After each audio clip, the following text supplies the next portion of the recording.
Going back to Richard Walker at Iceland, he says that they're facing £20 million extra in terms of bills because of this energy problem. That at some point is going to have to be passed on to people buying food. Now, we're talking about people who are already facing their own rising bills. They're going to face a rise in national insurance from next year. They are also facing a £20 a week cut in universal credit.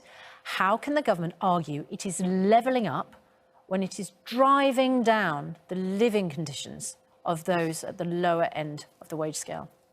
Well, the key way that you level up is to increase wage rates for the lowest paid. And over the years, we've done a huge amount to increase the national living wage.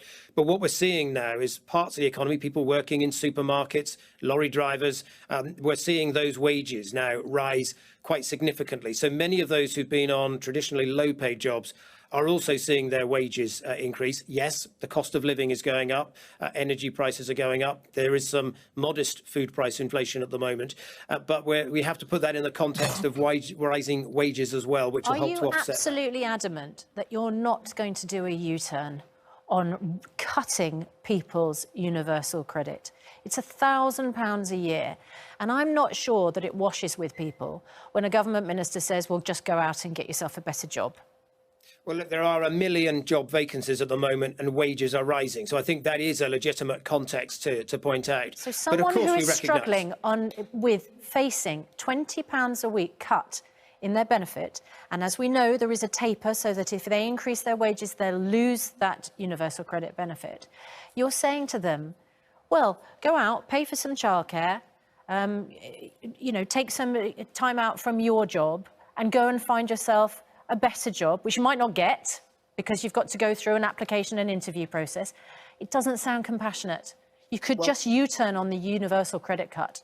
Yeah, the thing is, look, there's a bunch of stuff that we don't know and there's a bunch of stuff that we do know. We don't know, for instance, how long inflation is going to go on for. There's some people that say that it's about to spiral out of control over the next few years. There's some people that say it might be over quite shortly. However, what we do know is this.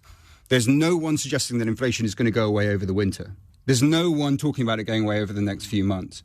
Now, the kind of inflation that we're seeing right now, you look at energy. I mean, energy is like the most diabolical of all price rises because it just does no good for anyone. It makes all of us poorer. We all pay more for goods. And it spreads out across the economy, whether it's meat or anything else.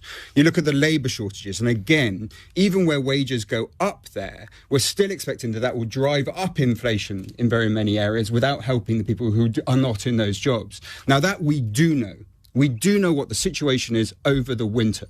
And in that context, I just think you have to be, I don't want to put it too harshly, but you have to be pretty cruel and thoughtless that you're going to take away 20 quid a week from the poorest people in that context. That is deeply irresponsible.